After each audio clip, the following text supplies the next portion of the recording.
नमस्कार।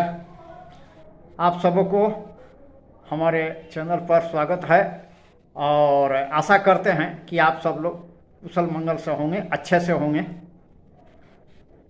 तो चलिए अब आज का जो विषय वस्तु है, चर्चा को आगे बढ़ाते हैं। आज होम्योपैथी के माइंड मेथड पर चर्चा करेंगे। इसको ROH method, Sehgal method, mind technique, इन सारे नामों से इसको जाना जाता है। तो इसी पर चर्चा करेंगे। आज चर्चा का जो मूल विषय होगा वह होगा कि जब होम्योपैथिक माइंड मेथड के अनुसार दवा लिया जाएगा तो उसका क्या प्रभाव होगा, शरीर पर, मन पर क्या प्रभाव होगा, और कैसे समझेंगे कि दवा सही दिशा में काम कर रही है कि नहीं कर रही है। तो इसी पर चर्चा करेंगे। वीडियो बहुत इंटरेस्टिंग होने वाली है, जानकारी देने वाली होने वाली है, इसलिए वीडियो पूरा देखने का प्रयास करेंगे, तभी समझ पाएंगे।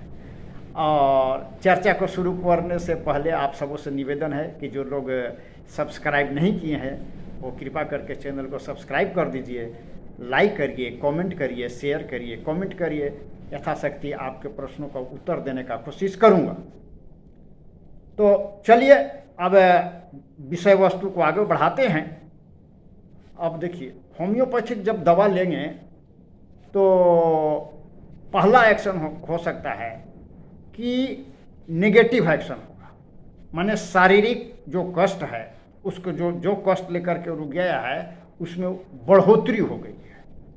तो पेशेंट आएगा, बोलेगा कि मेरा कष्ट आगे से बढ़ा हुआ है। तो यहाँ पर हमको देखना होगा कि जिस मानसिक अवस्था पर दवा का चुनाव किया गया था, पेशेंट को दवा दिया गया था, उसकी क्या स्थिति है, उसमें सुधार है कि नहीं। यदि उसमें सुधार है, मानसिक कष्टों में सुधार है, मानसिक रूप से पेशेंट अपने को अच्छा महसूस कर रहा है, जबकि उसका फिजिकल कष्ट बढ़ा हुआ है, शारीरिक कष्ट बढ़ा हुआ है, तो माना जाएगा कि दवा जो है से सही दिशा में काम कर रही है, दवा सही दिशा में काम कर रही है। वो मानसिक रूप से पेशेंट अपने को अच्छा अनुभव कर रहा है, हालांकि उसका फिजिकल कष्ट, शारीरिक कष्ट बढ़ा हुआ है, तो वो अच्छा है। अच्छा, अब है दूसरा है कि माने न्यूट्रल एक्शन, नो एक्शन, माने दवा देने के बाद कोई एक्शन नहीं हुआ।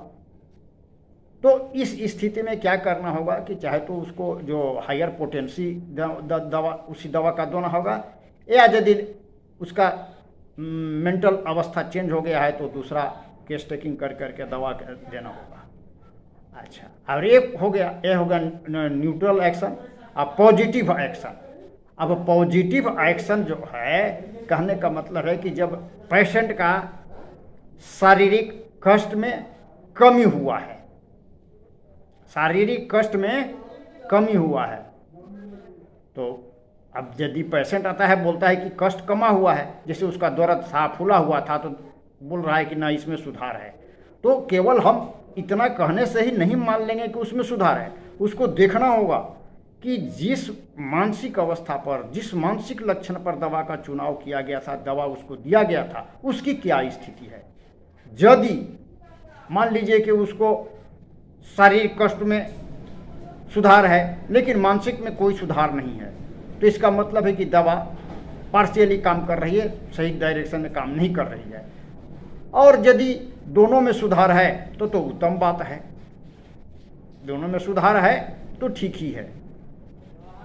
तो पार्शियल एक्शन है तो उसको फिर रिकेस टेकिंग या उसके हायर पोटेंशियल वगैरह इसको देखना होगा। ये सब तो यही हुआ कि इतने प्रकार के दवा लेने के बाद हो सकते हैं। फर्स्ट नेगेटिव एक्शन, दूसरा हो गया न्यूट्रल एक्शन, और तीसरा हो गया पॉजिटिव एक्शन। नेगेटिव एक्शन क्या होगा, माने उसको शारीरिक कष्ट बढ़ा हुआ है, तब उसको देखना होगा कि मानसिक कष्ट की क्या स्थिति है। मानसिक में यदि सुधार है तो ठीक है। पॉजिटिव में क्या होगा, पॉजिटिव में देखेंगे कि हाँ भाई, यदि शारीरिक कष्ट बोल रहा है पेशेंट कि उसमें सुधार है, तो हमको उसको इतना बोलने से ही नहीं समझ लेना कि उसमें सुधार है, बल्कि हमको उसके मानसिक अवस्था को देखना होगा जिस पर हमने दवा का चुनाव किया था। उसमें यदि कमी है तो ठीक है। तो यही आज के लिए इतना ही। और बहुत सारी इसका होम्योपैथिक माइंड मेथड के अनुसार दवा देने के बाद क्या होगा, और बहुत सारी चीज़ें हैं, इसको देखना समझना पड़ता है। तो आज के लिए बस इतना ही। फिर मिलेंगे अगले वीडियो में नए विषय वस्तु के साथ। तब तक के लिए विदा लेते हैं। धन्यवाद, नमस्कार, जय हिंद। मेरा दूसरा वीडियो है ओसीडी पर है, इन्फीरियरिटी कॉम्प्लेक्स पर है, और सब वीडियो है, उसको भी देखने का प्रयास करें। अंत में नमस्कार, जय हिंद।